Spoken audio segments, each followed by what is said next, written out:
दिव्यामध्ये shampoo टाकताच कमाल झाली। तुम्ही म्हणणार अगं प्राजक्ता दिवाळी तर संपली आणि आता कुठून आला दिवा। पण अहो दिवाळीचे तर जुने दिवे तसेच असेल ना। बरं त्याचा कशासाठी वापर केला कमेंट करून नक्की सांगा। नमस्कार, मी प्राजक्ता तुम्हा सर्वांचं खूप खूप स्वागत करत आहे आणखी एका नवीन व्हिडिओमध्ये।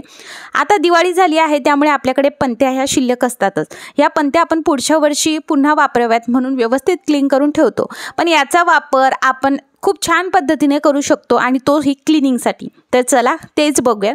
साधारणतः मी इकडे ना 2 पंत्या घेतलेल्या आहेत। बऱ्याचदा आपल्याला दिवाळीत ना काही आपल्याकडे अशा पंत्या असतात की त्यामध्ये न तेल जे आहे झिरपत असतं किंवा त्या पंत्यात तेल खूप पितात। मग अशा वेळेस बऱ्याचदा आपल्याकडे तुटल्या फुटलेल्या पंत्या सुद्धा असतात। सो आपल्याला हेच घ्यायचं असं काहीच नाही की नवीनच पंती घेतली पाहिजे किंवा जुनीच। जेवढं तुम्हाला बनवायचं ना तेवढं सुद्धा तुम्ही हे खूप सारं बनवून सुद्धा ठेवू शकता। जेवढे तुमच्याकडे पंत्या असतील तेवढ्या तुम्ही इकडे बनवून ठेवू शकता। ही जी काही आपण मस्त अशी मॅजिकल पावडर बनवतोय ती मिक्सरच्या भांड्यामध्ये आपल्याला हे टाकायचं आहे। आता मिक्सरच्या भांड्यामध्ये काढायचं आहे म्हणून हे अजून बारीक करायचं आहे। मी सुद्धा हे नंतर पुन्हा बारीक करून घेतलंय कारण पात्यांची वाट लागेल म्हणून सांगत आहे। आता मिक्सरमधनं ना आपल्याला हे 2 ते 3 पल्स करून अशी बारीक पूड करायची। आता एकदम फाईन पावडर नाही झाली पाहिजे, थोडंफार त्यामध्ये ना कोर्स टेक्स्चर असलं पाहिजे। तर अशा पद्धतीने बघा ही आपली पावडर तयार झालेली आहे। एकदमच आपण बारीक सुद्धा केलेली नाही आहे। आता बघा ही गाळणीने तुम्ही गाळून सुद्धा घेऊ शकता, काहीच हरकत नाही जर खूप जाडसर निघाली असेल तर। पण आता ही पावडर आपल्याला कशी बरं तयार करायची ते बघूयात। आता तुमच्याकडे पंत्या नसेल तर मग काय वापरावं हे समोर सांगते। अर्धा चमचा इकडे निरमा घेतलेला आहे 2 पंत्यांच्या पावडरसाठी। आता हे मिक्स करायचं आहे आणि कोणत्याही डब्यामध्ये तुम्ही ही पावडर भरून ठेवू शकता। घरातील तांब, पितळ, स्टील, ॲल्युमिनियम जेही भांडं तुम्हाला घासायचे काळपट, चिकट, चिवट झालेलं भांडं तुम्ही ह्या पावडरने क्लीन करू शकता। आता बघा आपल्याला घ्यायचा आहे कोणताही जो शॅम्पू तुम्ही वापरत असणार तो शॅम्पू तुम्हाला इकडे घ्यायचा आहे। साधारणतः 1 रुपयाचं पाऊच मी इकडे घेतलेला आहे। आता तुम्हाला फक्त निरम्याचा वापर करायचा असेल तर तोही करू शकता, पण शॅम्पूमध्ये ना माइल्ड कॉस्टिक सोडा असतो आणि त्याने जे काही ॲल्युमिनियमवरती काळपट थर आलेला असतो तो निघण्यास खूप मदत होते, म्हणून मी इकडे शॅम्पू प्लस निर्वा दोन्हीही वापरलेला आहे। तर अशा पद्धतीने आपल्याला हे टाकायचं आहे। आता याचा वापर कसा करायचा आणि कशासाठी करायचा ते जाणून घेऊयात। आता सगळ्यात पहिले मी तुम्हाला सगळ्या प्रकारचे इकडे भांडे घासून दाखवणार आहे, पण सगळ्यात पहिले तुम्ही ॲल्युमिनियमचे भांडे कसे क्लीन करायचे ते बघा। ॲल्युमिनियमचं भांडं म्हणजे माझ्याकडे डब्बा होता आणि तुम्ही बघू शकता पिठाचा डब्बा होता, चिकट चिवट झालेला आहे आणि क्षारयुक्त पाण्यामुळे संपूर्ण काळपट झालेला आहे। आता हा जो काही डब्बा आहे हा आपण डिशवॉश लिक्विड म्हणा किंवा साबणने घासलं तरी सुद्धा याचा जो काही काळपट थर आहे पुन्हा जो आहे तो जसा बघावा तसा निघत नाही आणि पुन्हा हे असंच होतं। मग याचा जो काही चिवट, काळपट, चिकट झालेला थर आहे तो घासण्यास आणि तो काढण्यास जबरदस्त असं हे पावडर आहे। हे पावडर जेव्हाही तुम्ही बनवून ठेवत आहात त्यामध्ये शॅम्पू ॲड करायचा नाही। जेव्हा तुम्हाला हे पावडर अगदी म्हणजे त्याचा वापर होणार आहे तेव्हा तुम्हाला ह्या पावडरमध्ये जे आहे शॅम्पू ॲड करायचा आहे। जर तुम्हाला असं वाटलं की नाही मला शॅम्पू ॲड करायचा नाही, फक्त निरमा आणि जे काही पंत्यांची पावडर केली आहे तीच हवी आहे, तुम्ही तसं सुद्धा करू शकता। पण माझ्या याने तुम्ही एकदा करून बघा, खूप क्लीन भांडी निघतात। आता बघा मी तुमच्यासोबत असेच क्लिनिंग हॅक्स शेअर करत असते आणि बऱ्याचदा काय होतं की हे जे क्लिनिंग हॅक्स मी शेअर करत असते तर त्यामध्ये मी तुम्हाला विथ प्रॅक्टिकलसुद्धा दाखवत असते। त्यामुळे जर तुम्ही नवीन असाल, पहिल्यांदा हा व्हिडिओ बघत असणार तर पटकन लाईक करा, सबस्क्राईब करा आणि बेल आयकॉन ऑल करा। तुमच्या समोर मी इकडे भांडे धुवून दाखवत आहे, किती चिकट चिवट झालेलं होतं बघू शकता। आपण जे काही पंतीचं पावडर बनवली आहे ती जाडसर का ठेवली तर त्यामुळे जे काही भांड्यावरची चिकट चिवट थर असतो, काळपट थर असतो तो निघण्यास खूप मदत होते। तुम्ही कधी ऑब्झर्व केलं असेल तर आपली जी आजी होती त्यांच्या काळामध्ये ना मातीने भांडी घासली जायची, म्हणजे माती आणि त्यामध्ये जे वीट आहे ती मिक्स करून ते व्यवस्थितरित्या घासायचे आणि बघायला गेलं तर तेव्हा चूल होती आणि चुलीवरती भांडे तर पूर्ण काळपट असे होतात आणि तेव्हा ना जास्त करून जर भांडी बघायला गेली तर तांब पितळेचीच भांडी होती। पण तुम्ही जर कधी बघितलं असेल तर त्यांची भांडी किती चकाचक राहायची बघा ना। मग आपल्याला त्याचाच वापर करायचा आहे।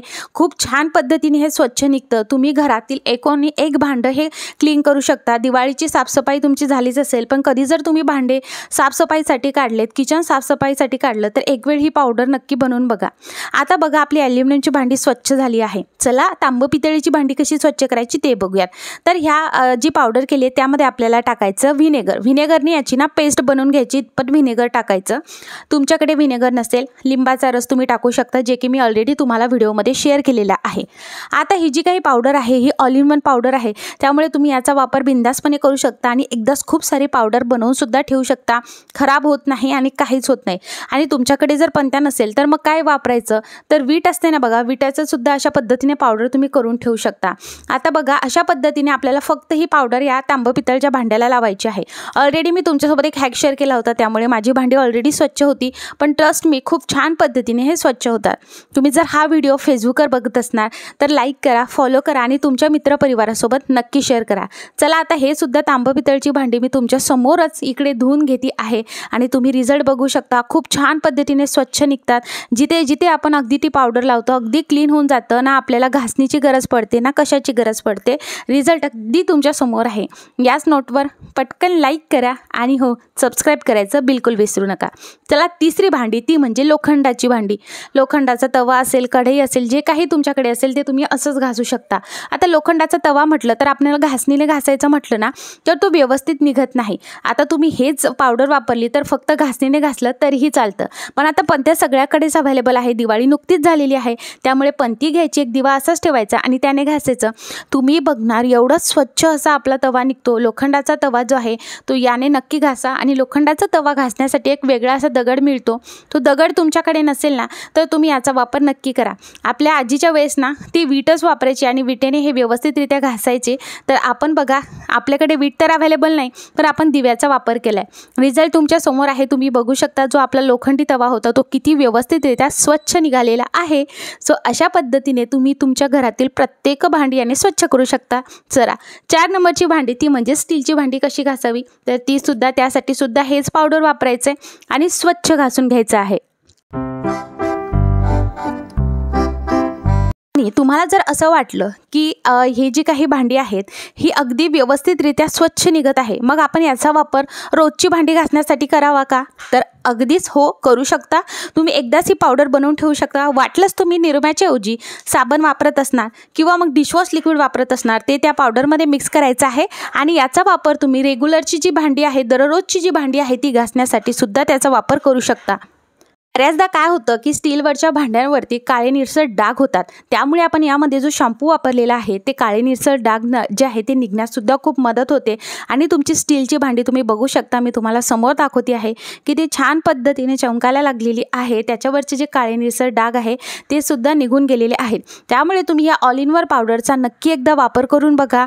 भांडी घासताना तुम्हाला जास्त कष्टसुद्धा घ्यायची गरज लागणार नाही आणि मेन म्हणजे तुमची सगळी भांडी, तांब, पितळ, स्टील, ॲल्युमिनियम सगळी भांडी एकाच पावडरने साफ होणार आहे.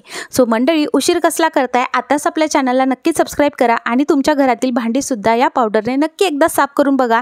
साफ केल्यानंतर या व्हिडिओखाली कमेंट करून मला नक्की सांगा की तुम्हाला हा व्हिडिओ कसा वाटला आणि व्हिडिओ आवडल्यास मित्रपरिवारासोबत शेअर करा. व्हिडिओ बघितल्याबद्दल खूप खूप आभार.